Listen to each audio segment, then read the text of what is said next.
l'intervention divine. C'est cela notre thème pour ces soirées. Et je voudrais d'emblée vous inviter à lire la parole du Seigneur dans le livre des Proverbes au chapitre 1er. Je commence ma lecture au verset 22. Proverbe 1, nous allons commencer au verset 22. Nous allons nous arrêter au verset 33. C'est un peu une longue lecture, mais c'est nécessaire par rapport à la pensée que Dieu a placée sur mon cœur.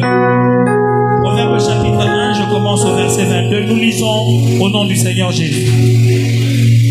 Jusqu'à quand, stupide, aimerez-vous la stupidité? Jusqu'à quand les moqueurs se plairont-ils à la moquerie et les insensés haïront-ils la science? Tournez-vous pour écouter mes réprimandes. Voici, je répandrai sur vous mon esprit et je vous ferai connaître mes paroles. Puisque j'appelle et que vous résistez, puisque j'étends ma main et que personne n'y prend garde, puisque vous rejetez tous mes conseils et que vous n'aimez pas mes réprimandes, moi aussi, je rirai quand vous serez dans le malheur. Je me moquerai quand la terreur vous saisira. Quand la terreur vous saisira comme une tempête et que le malheur vous enveloppera comme un tourbillon. Quand la détresse et l'angoisse fondront sur vous, alors ils m'appelleront et je ne répondrai pas. Ils me chercheront et ne me trouveront pas.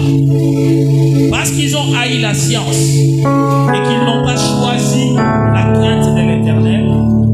Parce qu'ils n'ont point aimé mes conseils et qu'ils ont dédaigné toutes mes réprimandes.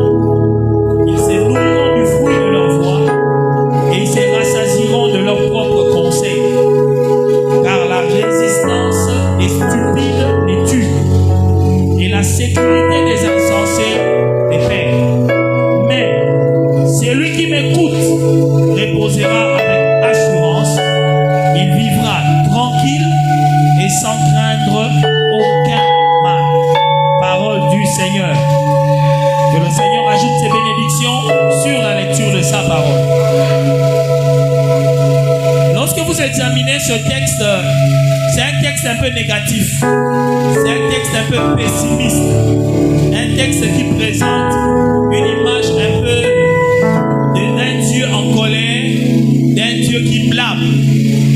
Mais j'aimerais que ce soir, par ce texte, nous comprenions la manière de Dieu d'opérer pour intervenir dans nos vies. Amen, amen. Parce que nous parlons de vivre l'intervention divine. Au fait, quand nous disons vivre l'intervention divine, ça veut dire simplement vivre les miracles de Dieu. Parce qu'un miracle de Dieu, justement, c'est une intervention surnaturelle de Dieu. Quand on parle d'un miracle, c'est Dieu qui vient intervenir de manière surnaturelle dans la vie de quelqu'un. Il vient opérer des choses qui bravent les lois de la nature. Et vous savez, ça fait beaucoup d'années maintenant que je suis chrétien, tout comme je suis dans le ministère. Le pasteur Cosmos a un peu effleuré la chose tout à l'heure. Je prêche l'évangile depuis 1998. Ça fait 25 ans. Et en 25 ans de prédication, j'ai vu des miracles de Dieu. Tant dans mon ministère que dans le ministère des autres personnes, j'ai vu les interventions de Dieu. Je crois de tout mon cœur que Dieu est un Dieu des miracles. Parce que j'ai vu ces dieux guérir des Siléens. J'en ai vu 2 personnellement et qui sont vivants jusqu'aujourd'hui. Parce que j'ai été témoin, j'ai moi-même vu 3 copies d'examen. Une copie qui a été faite à l'INRB, une autre copie qui a été faite aux cliniques universitaires, une autre à clinique Ngaliema, attestant que cette personne est séropositive. Il a le sida.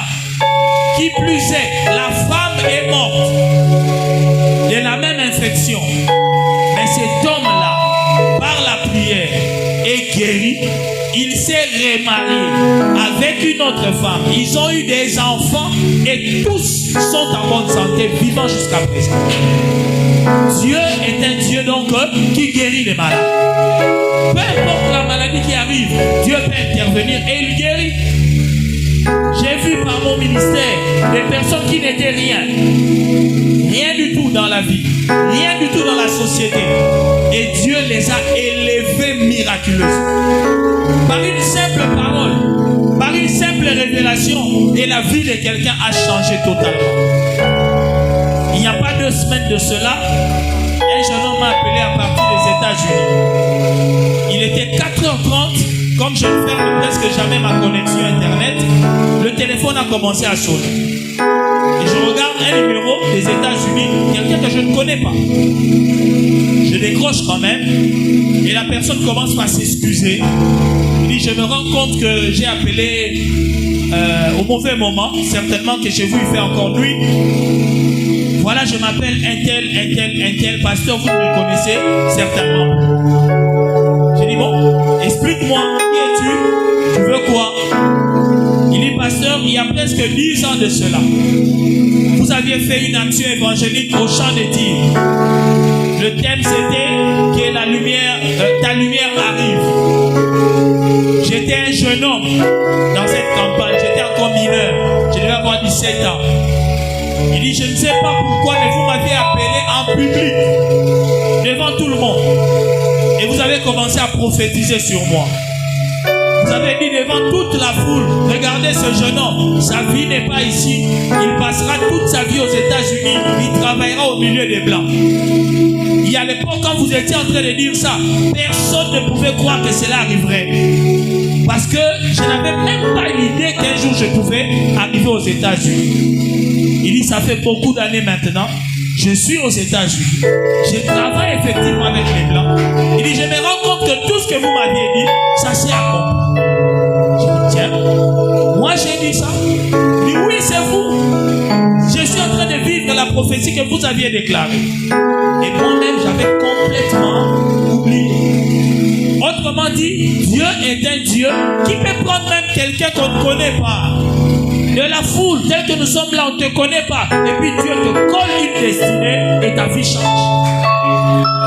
Dieu est un Dieu de miracles, croyez-le. Dans l'assemblée où je suis pasteur, chaque premier dimanche du mois, nous faisons un service que nous appelons Kanga Mois, bénédiction du mois. Et nous demandons aux membres de l'église, chacun d'apporter une offrande pour consacrer son mois au Seigneur. Alors il y a un de mes garçons qui est venu, Dieu lui avait fait grâce, il était devenu le président national des étudiants du Congo. Je crois qu'il y a les enfants de l'église qui sont là, qui le connaissent. Un de mes garçons donc est devenu le responsable de tous les étudiants de la RDC. Et il vient prier chez moi le dimanche. Et pendant le service que nous faisions, il est venu avec son offrande. Il a scellé et nous on a prié simplement. Et lui sa prière c'était, Seigneur, avant la fin de ce mois, je vais rencontrer le chef de l'État. La prière qu'il a faite devant, moi je ne savais même pas. Moi j'ai simplement prié pour tout le monde. Il est rentré à sa place. Au courant même du mois, il était pratiquement déjà le 26 et le 27. Selon ce témoignage, lui-même disait, bon, je disais, ça y est, le mois a pris fin. On est le 26 et le 27. Est-ce que j'aurai une audience pour voir le chef de l'État? Ce n'est pas n'importe qui. Et vous savez ce qui s'est passé? Il y a eu un problème au niveau du campus. Un policier avait, semble-t-il, tué un étudiant. Et cet incident a fait que, de toute urgence, le chef de l'État dit, appelez-moi le président des étudiants du Congo. C'est la présidence qui a commencé à le chercher. Il a rencontré le président de la République le 29 de ce mois-là. Le 29. Il rencontre le chef de l'État. Et il m'appelle et dit, papa, je viens de voir Fachi Béton. Le Dieu est merveilleux. Il a témoigné à l'église. Tout le monde était là lorsqu'il parlait. Je vous dis ces choses pour que vous compreniez que quand on parle des interventions de Dieu, des miracles de Dieu, ce ne sont pas des aventures. Dieu est un Dieu qui change les vies des gens. Dieu peut intervenir dans ta vie et puis c'est comme dans un rêve, tu te rends compte que non, mais qu'est-ce qui s'est passé? Mais il y a un problème. Très souvent lorsque nous cherchons l'intervention de Dieu, ou encore nous cherchons les miracles de Dieu, en fait c'est nous qui faisons appel à Dieu. Quelqu'un qui veut les miracles miracles de Dieu, il fait appel à Dieu. Il demande à Dieu de se manifester dans sa vie. Seigneur, manifeste-toi. Fais ceci pour moi. Guéris-moi. Seigneur, bénis-moi. Seigneur, accorde-moi ceci ou cela. Et c'est très bien. Mais il y a un problème. Dieu, parfois, il se plaint du fait que lorsque nous l'appelons pour qu'il se manifeste, lui, à son tour, quand il nous appelle, nous ne répondons pas. C'est que je voudrais te faire comprendre ce soir. Lorsque tu appelles Dieu pour qu'il vienne intervenir dans ta vie, qu'il t'accorde un miracle, pose-toi la question. Est-ce que quand lui, Dieu, m'avait aussi appelé, ai-je répondu? Parce que Dieu travaille avec un principe de diplomatie qu'on appelle la loi de la réciprocité. La diplomatie, ce sont les relations entre États. Dans la relation avec Dieu, Dieu travaille avec le principe de réciprocité. Il dit ceci: approchez-vous de Dieu, il s'approchera de vous. Qui connaît ce principe? Approchez-vous de Dieu, il s'approchera de vous. C'est-à-dire, une action fera appel à une réaction. Si tu ne t'approches pas de Dieu, lui non plus ne se sentira pas obligé de s'approcher de toi. En ce moment-là, si Dieu ne s'approche pas de toi, ne te plains pas. Ce n'est pas de sa faute. On savait déjà, mais il ne peut rien faire parce que toi, tu n'as pas fait le premier pas. Alléluia. Dieu nous a créés libres. Il ne nous impose rien. Il dépend de nous très souvent. Lorsque nous faisons appel à Dieu, Seigneur, viens à moi, guéris-moi, change ma vie, interviens dans ma famille, interviens dans mon travail. Eh bien, nous devons nous poser la question. Mais quand lui, Dieu, avait appelé, est-ce que j'ai répondu à son appel? Parce que si tu n'as jamais répondu à l'appel de Dieu, eh bien, dans ce texte, le Seigneur est en train de se présenter comme quelqu'un qui est sans cœur. Quand je lis ce texte, je me dis, Zamba ça rappelle à la fière naïe. Zamba ça rappelle à la sarata naïe. Quand vous lisez ce texte, vous allez bien comprendre cela.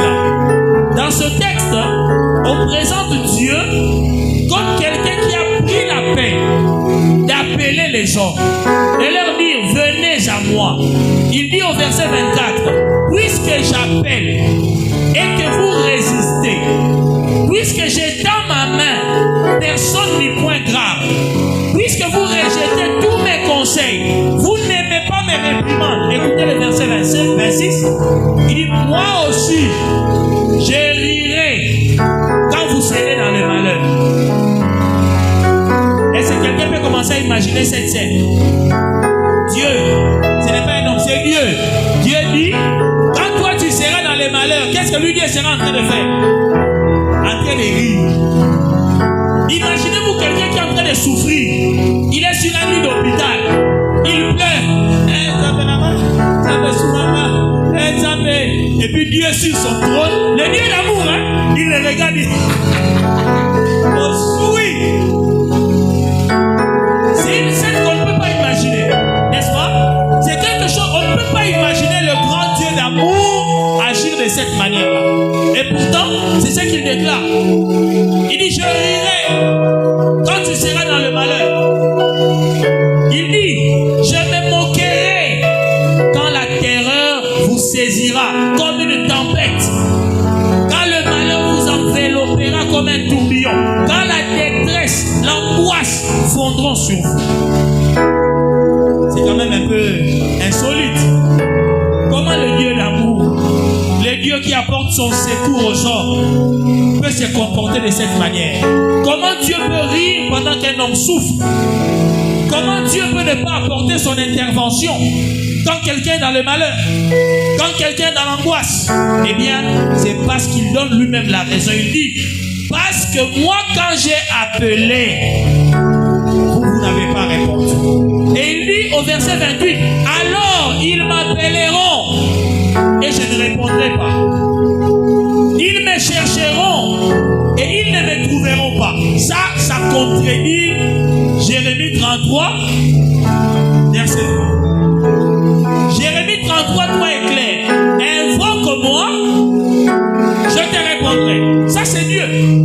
Mais ici, Dieu dit, ils m'appelleront, je ne répondrai pas.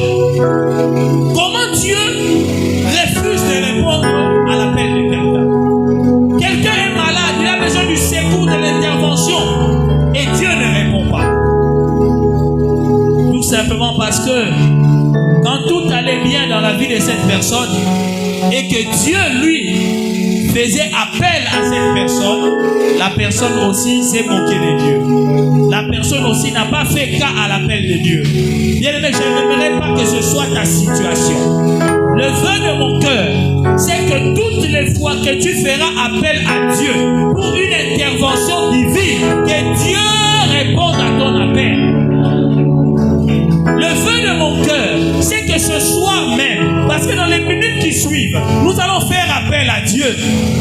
Nous allons demander l'intervention de Dieu. Comme vous avez dit que j'ai vu Dieu guérir les personnes malades. Et j'en ai vu beaucoup. Je me rappelle encore d'une femme. C'était à Bizarre-Ozone. Elle venait à notre assemblée avec un bâton en main. Elle avait un problème de nerf sciatique. Une jambe ne fonctionnait pratiquement plus. Elle était obligée de s'appuyer sur un bâton pour marcher. Elle est comme d'habitude au culte à l'église. C'était un dimanche. J'étais prédicateur lors d'une journée de réveil. Et le Saint-Esprit m'a conduit à prier pour cette femme. Je l'ai appelée devant et je lui ai posé la question. J'ai dit, mais maman, est-ce que vous croyez que Dieu peut vous guérir? Elle dit, oui, je crois. Alors si tu crois, donne-moi ton bâton. Je lui ai demandé de me remettre son bâton. Elle m'a regardé droit dans les yeux. Et puis j'ai senti le regard de mon pasteur aussi derrière qui pesait. Parce que quand tu fais quelque chose et que tu es juste un jeune frère, j'avais 20 ans, j'ai senti le poids du regard de mon pasteur derrière. Comme pour me dire, jeune homme, attention à ce que tu essayes de faire. Alors dans la folie de la foi, j'ai pris le bâton de cette femme. Et j'ai appelé un protocole, j'ai dit, prends-moi ce bâton, sors de l'église, va jeter ce bâton très loin. Parce que cette femme ne marchera plus avec ce bâton. Et toute l'église était très excitée. Et j'ai prié pour la femme. Le miracle n'était pas instantané. Quand j'ai fini de prier, j'ai dit Amen. Il fallait que cette femme quitte le devant pour rentrer à sa place. Mais il fallait que le père vienne. C'était un parcours de combattant. Il faut voir comment la maman souffrait. Et puis, dans la folie de la foi, protocole a souffert, n'a pas été. J'ai un évangéliste bouillant de 20 ans. La maman est rentrée à sa place boitillant comme ça et pleurant de douleur. À la fin du culte, ses filles l'ont soutenu pour la ramener à la maison.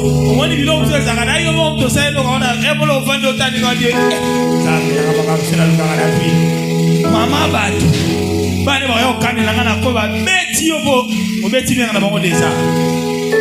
mais la foi marche toujours. La Bible dit voici les miracles qui ça accompagne, ça ne vient pas avant, ça vient après la foi. Elle est rentrée chez elle souffrant comme ça. 3 jours après, elle dormait la nuit et puis elle a eu envie de se soulager. Elle fait un effort pour descendre de son lit. Elle se rend compte qu'elle est descendue facilement. Et puis, elle veut se mettre debout toujours en s'appuyant. Et puis elle sent, oh, c'est comme si la jambe là, ça va. Et puis elle essaie un peu, elle a commencé à crier. À 5h du matin, elle est venue frapper à la porte de l'église. Nous, on était les frères là de la permanence. Ma frère, on avait dans la tatami la permanence. On ouvre la maman quoi? Elle était en train de nous embrasser, nous tous comme ça. Hein? Regardez-moi, j'ai mal, j'ai coup. Dieu guérit, Dieu opère des miracles. Mais attention, Dieu là, le même Dieu, qui peut venir te secourir quand toi tu as des problèmes. Lui aussi il a des problèmes. Et quand lui appelle aussi qu'on vienne à son secours, nous tombons dans les caras. On ne l'aide pas. On ne répond pas à l'appel de Dieu. Est-ce que vous savez pourquoi est-ce que Anne priait chaque année dans la même église, avec le même pasteur? Elle priait, elle n'avait jamais d'enfant. Posez-vous la question. Elle venait chaque année, c'est la même église, le même pasteur, les mêmes prières, et puis l'enfant ne venait pas. Jusqu'au jour où Anne a changé sa manière de prier. Anne a remarqué que dans la maison de Dieu, il manquait des serviteurs. Les fils du pasteur se comportaient très mal. Le pasteur est devenu vieux. Le service dans la maison de Dieu ne se faisait plus bien. Anne s'est dit, tiens, tu as un problème, hein? Si le pasteur meurt aujourd'hui, qui va s'occuper de l'église? Anne change de prière. Il dit à Dieu, si tu me donnes un enfant, je vais te le consacrer pour qu'il te serve. Ce jour-là, Dieu a répondu.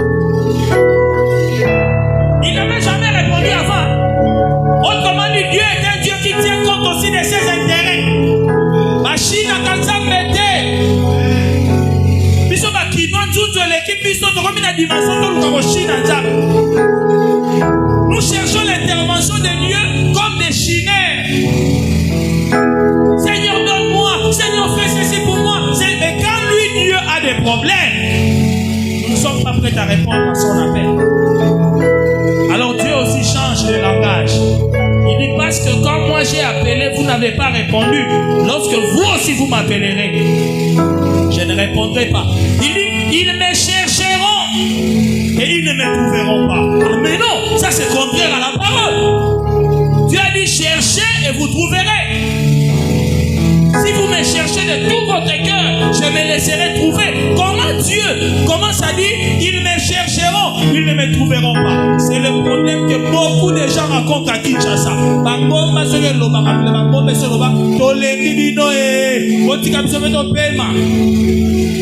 Les montagnes de Kinshasa peuvent parler. Tout le monde est à la montagne, montagne, montagne, montagne, montagne. Mais parfois, quand on examine le nombre d'interventions de Dieu, ce n'est pas correspondant, proportionnel à la montée que les gens font. Qu'est-ce qui se passe? Les chineurs, quand nous sommes en difficulté, nous allons, oh Dieu, interviens, secours-moi. Mais nous ne répondons pas à notre tour à l'appel de Dieu. Vous savez, Dieu nous adresse au moins 4 appels seulement. 4. Le premier appel que Dieu adresse aux hommes, il les appelle à croire en lui, à croire à son Fils. La Bible dit, Dieu a tant aimé le monde qu'il a donné son Fils unique, afin que quiconque croie en lui. Alors imaginez Dieu, pasteur Constance, Dieu, le créateur du ciel et de la terre. Il regarde le monde entier. Aujourd'hui, nous sommes plus de 8 milliards d'habitants. Et non seulement 8 milliards. Dieu regarde 8 milliards d'habitants. Tout le monde a des problèmes. Tout le monde a des difficultés. Tout le monde est candidat à l'enfer. Dieu s'est dit non. J'aime ces gens. Il leur tend la main. Il prend son Fils unique. Il dit, je ne veux pas que vous périssiez. Je ne veux pas que vous mouriez. Prenez mon Fils unique. Croyez en lui. Recevez-le. Comme ça, vous n'irez pas à l'enfer. Et vous savez ce que les hommes font?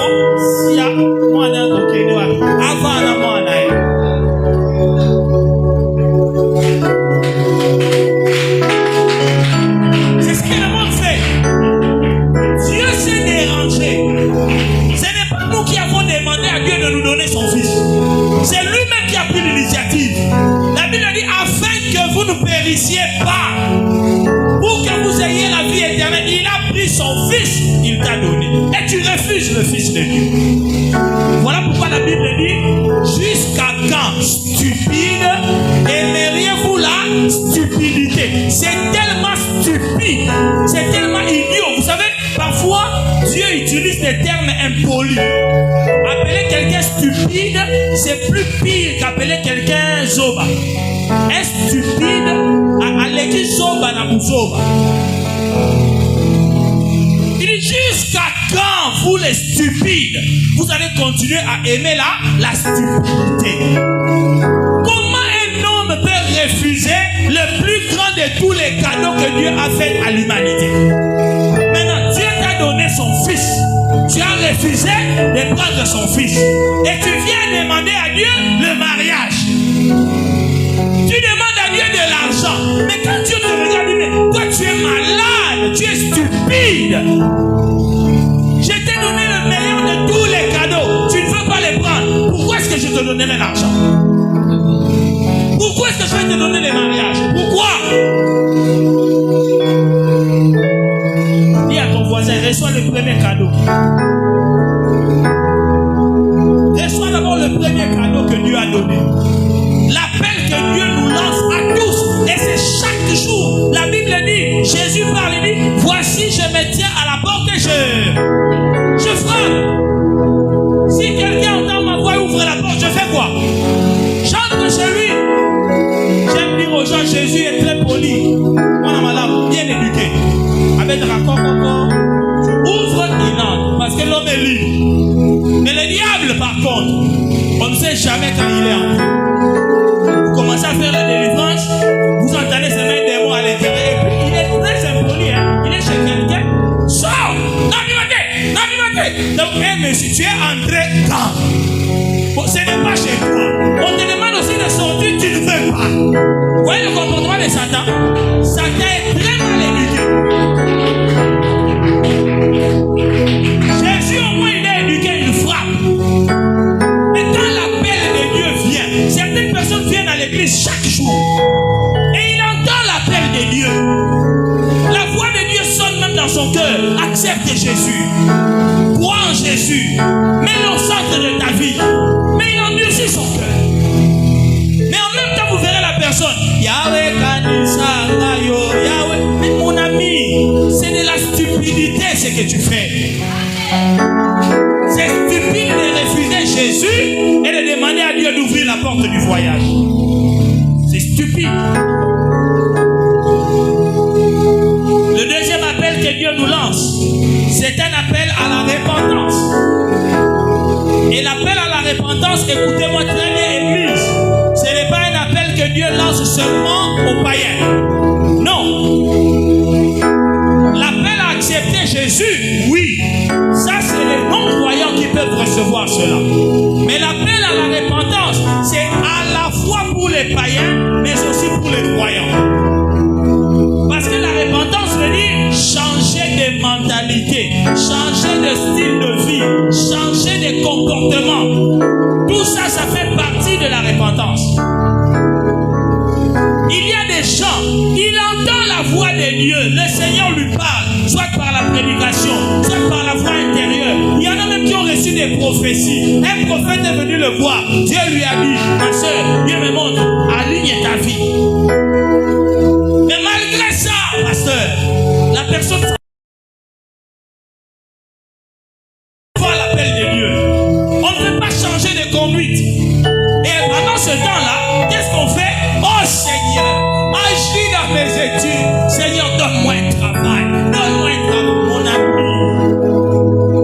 Si toi, tu n'as pas répondu à l'appel de Dieu, de te repentir, quand toi aussi tu appelles là pour demander l'intervention de Dieu, ça va s'entrer là.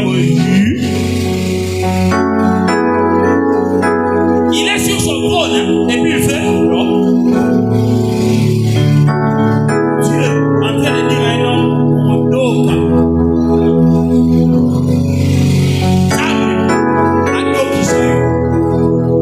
vous pouvez imaginer des gars. Le troisième appel de Dieu sur nous, c'est l'appel à servir Dieu.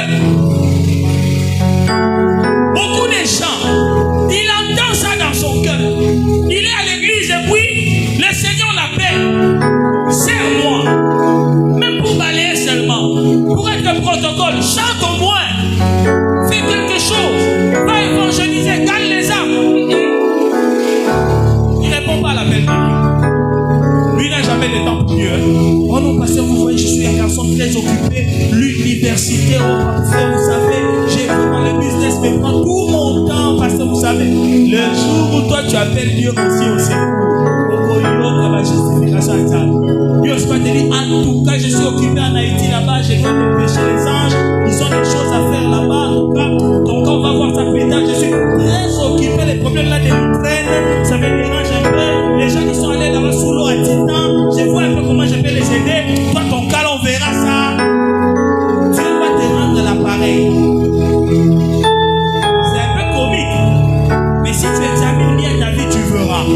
depuis que tu as arrêté de servir Dieu, ou encore depuis que tu résistes à l'appel pour servir Dieu, qu'est-ce qui marche dans ta vie? Combien de fois tu as demandé à Dieu de venir intervenir et tu as reçu une réponse? Combien de fois? J'ai donné l'exemple de Anne tout à l'heure. Le jour où elle a pensé au service de Dieu, l'enfant est venu. Le jour où tu prends la décision de commencer à servir Dieu, d'obéir à l'appel de Dieu pour son service, ce jour-là aussi, Dieu commence à répondre à l'appel pour ton service. La dernière chose, l'appel à la consécration. Se consacrer à Dieu veut dire simplement se donner tout entier à Dieu. Et c'est le plus grand problème de beaucoup de gens.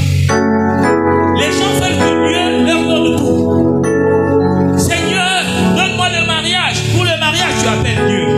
Pour le travail, tu appelles Dieu. Pour l'argent, tu appelles Dieu. Le voyage, c'est toujours Dieu. La famille, c'est toujours Dieu. Maintenant, Dieu te dit aussi, toi, tu veux que je te donne tout. Toi aussi, donne-toi entièrement à moi. Totalement à moi. Et là, on s'est dit, c'est un peu compliqué quand même, hein? Bon, je vais bien, je vais servir Dieu. Je chante à la chorale, mais ça me talarara, hein? Et pas de repénance, ça de mentir. Colo, c'est la moanona, merci. On a qu'une moi, comme ils sont venus. Et vous voyez quelqu'un, il sert Dieu, il prie, il est à l'église, mais il peut quand même aussi faire un petit tour seulement en boîte. J'ai dit un petit tour. Parce que de toutes les façons, je suis quand même jeune. Je ne peux pas tout rater. Je sais que tu es là, tu m'écoutes. Je suis venu te dire ce soir, c'est ça qui retarde l'intervention de Dieu. Si tu veux que Dieu intervienne rapidement, donne-toi tout entier à Dieu. Dis à Dieu, Seigneur, aujourd'hui même, je m'abandonne à toi. Je me donne à toi entièrement. Et tu verras son intervention sera rapide. Est-ce qu'on peut acclamer le Seigneur? Lève-toi là où tu es avec moi. Lève-toi avec moi, mon frère. Lève-toi avec moi, ma soeur. Dieu est un Dieu de miracles. Son intervention est toujours prête, disponible.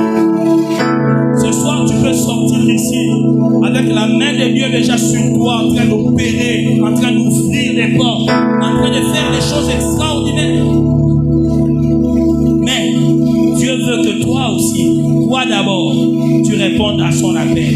Il est écrit, approchez-vous de Dieu, à son tour, il s'approchera. Si tu ne fais pas le premier pas, Dieu ne viendra pas vers toi. Fermons les yeux, s'il vous plaît. Élève tes deux mains. J'aimerais que tu commences à dire à Dieu, Seigneur, aide-moi à obéir à ta voix. J'ai besoin de ton intervention dans ma vie. Mais j'ai compris que toi aussi tu as besoin de moi dans ta vie. Seigneur, je viens à toi, je me donne à toi, je m'abandonne à toi. J'aimerais que chacun de nous, d'une manière ou d'une autre, commence à dire à Dieu, Seigneur, je suis prêt à répondre à ton appel.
Dieu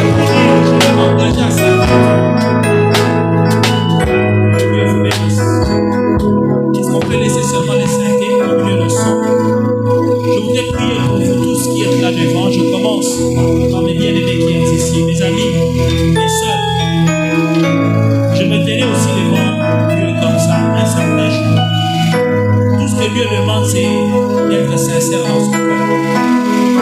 Sincère. Vous n'êtes pas passé ici pour qu'un homme vous voie. Moi, je partirai. Mais Dieu, lui, il veut voir que vous êtes sérieuse, sincère dans votre engagement. Est-ce que vous pouvez mettre votre main droite sur votre cœur et élever la main gauche? Mettez la main droite sur le cœur et élevez la main gauche. S'il vous plaît, répétez ces paroles après moi. Seigneur Jésus, j'ai écouté ton appel. Ce soir, j'ouvre pleinement mon cœur. Je te donne ma vie. Totalement. Définitivement. Je t'appartiens. À partir de ce jour, je renonce au péché. Je renonce au monde. Je renonce aux œuvres de la chair. Je renonce au diable et à toutes ses œuvres. Je me donne à toi, Seigneur Jésus. À partir de ce jour, j'appartiens à Jésus. À partir de ce jour, je suis un enfant de Dieu. Je mènerai une vie digne des enfants de Dieu. Seigneur Jésus, donne-moi ton esprit pour que je marche dans tes voies. Au nom de Jésus-Christ, j'ai ainsi prié. Laissez-moi maintenant prier pour vous. Père, je te recommande chacune de ces soeurs. Seigneur, s'il te plaît, prends-les en charge. Qu'un jour nous nous retrouvions avec elles dans la gloire. Qu'un jour, Seigneur, nous nous réjouissions d'avoir reçu ce merveilleux cadeau que tu nous as donné, ton Fils, pour que nous ne périssions pas. Seigneur, je déclare au nom de Jésus que ces sœurs ne périront pas, ni dans l'éternité, ni dans la vie présente, qu'elles ne périssent pas, qu'elles ne vivent pas les désastres dans leur vie, mais qu'elles vivent la